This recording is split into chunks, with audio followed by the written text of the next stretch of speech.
Hello friends, मेरा नाम है संदीप कुमार गौर और हम डिस्कस कर रहे हैं डिस्क्रीट मैथमेटिक्स पर। इस सीरीज में हम देख रहे हैं बूलियन अलजेब्रा और इसमें हम बूलियन अलजेब्रा की कुछ थ्योरम्स को प्रूफ कर रहे हैं।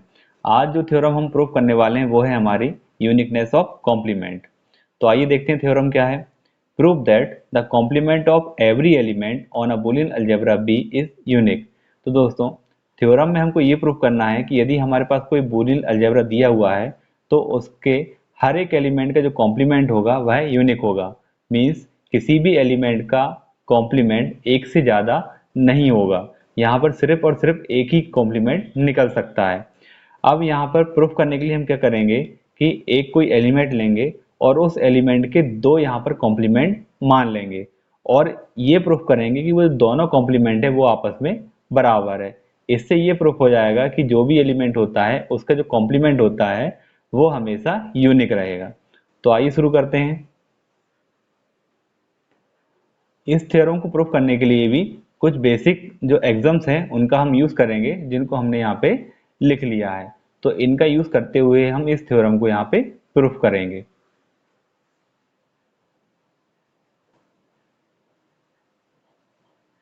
सबसे पहले हम मान लेते हैं कि हमारे पास कोई एक एलिमेंट है। Consider an element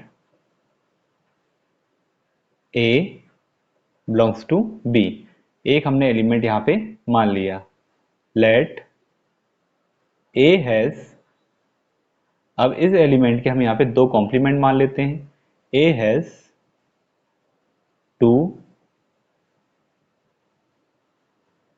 compliments A dash and A double dash in B. अब हमने क्या किया है, इस ए एलिमेंट के दो कॉम्प्लीमेंट मान लिए हैं, ए डैश और ए डबल डैश। अब हमको ये प्रूफ करना है कि ये जो दोनों कॉम्प्लीमेंट है ये आपस में बराबर है। यदि हम ये प्रूफ कर पाते हैं कि ये दोनों आपस में बराबर हैं तब हम ये कह सकते हैं कि इस एलिमेंट के जो कॉम्प्लीमेंट है वो यूनिक है। ओके, चलिए प्रूफ करते हैं। देयरफॉर अब हमने यहाँ पे क्या माना है कि ए के दो कॉम्प्लीमेंट है, ए डैश और ए डबल डैश। तब कॉम्प्लीमेंट लॉज के according A plus A dash equal to क्या होता है 1 और A dot A dash equal to क्या होता है 0। तो ये जो कॉम्प्लीमेंट रूल है ये इन दोनों के लिए अप्लाई होगा। तब हम क्या लिख सकते हैं, ए प्लस ए डैश या फिर कम्यूटेटिव लॉ से ए डैश प्लस ए, दोनों की वैल्यू क्या होगी 1। इसी तरह ए डॉट ए डैश या फिर ए डैश डॉट ए, इसकी वैल्यू होगी 0। ये हो गया first part. And also a plus A double dash या फिर a double dash plus a equal to, ये भी 1 होगा।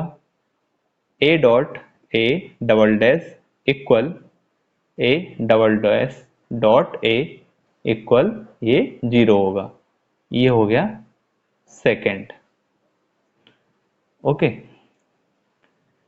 आगे लिखते हैं। वी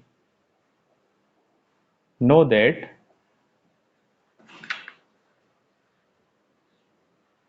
अब हम यहाँ पे लिख सकते हैं, कोई एलिमेंट ले लेते हैं हम ए डैश। देखिए अब हमको प्रूफ करना है ए डैश और ए डबल डैश बराबर हों।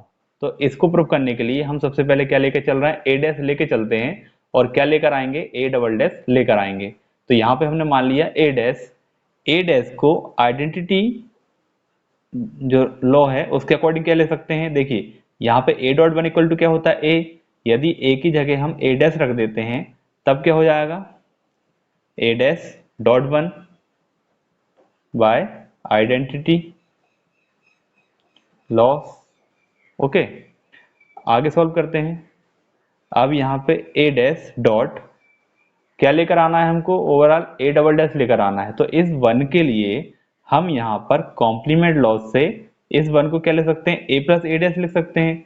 हमने यहाँ पे भी देखा है कि ये जो वन है इसको ए प्लस ए डैश भी लिख सकते हैं और इस वन को ए प्लस ए डबल डैश भी लिख सकते हैं। तो हमने यहाँ पे वन को लिख दिया A plus A double dash. Bye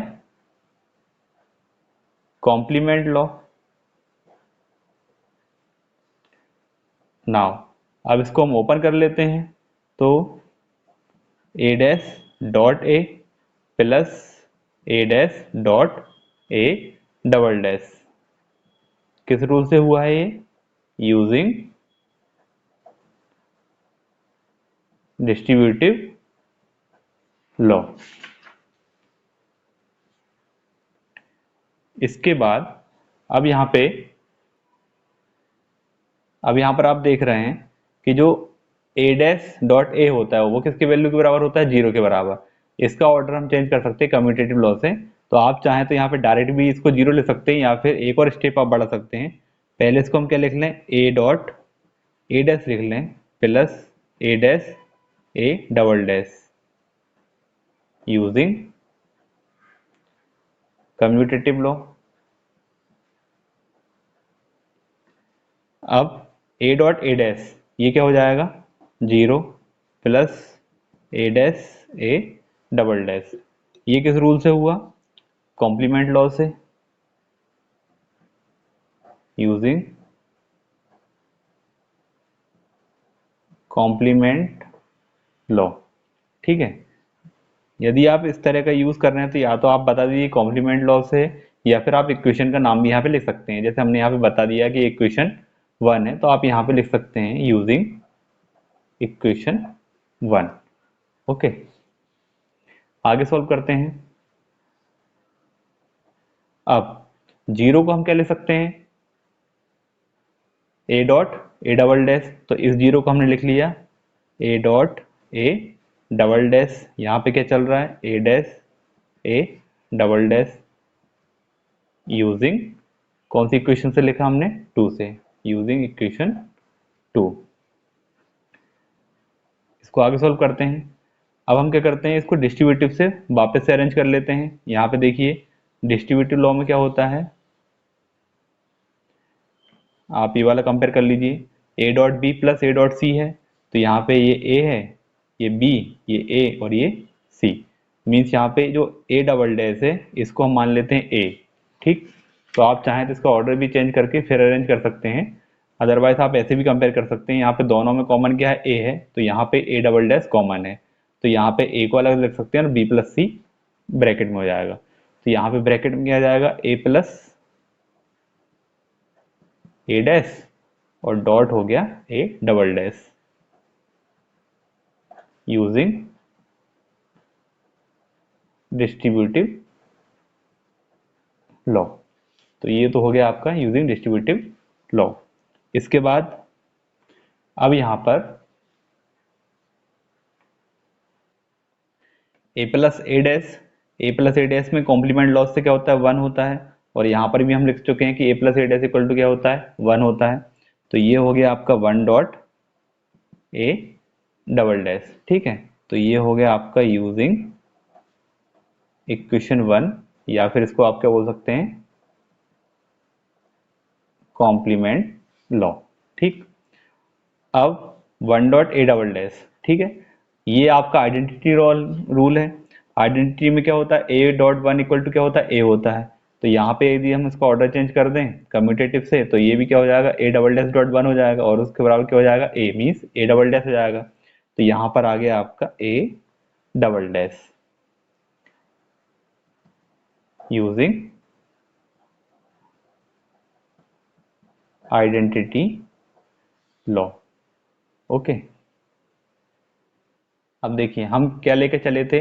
A dash लेकर चले थे, और ए डैश के इक्वल क्या निकल कर आ गया? ए डबल डैश निकल कर आ गया। मीन्स यदि हम किसी एलिमेंट ए के दो कॉम्प्लीमेंट मान लें तब भी वह क्या होते हैं? बराबर होते हैं। दैट मीन्स जो एलिमेंट ए है उसके जो कॉम्प्लीमेंट है वो यूनिक है। तब हम यहाँ पे क्या लिख सकते हैं? हैंस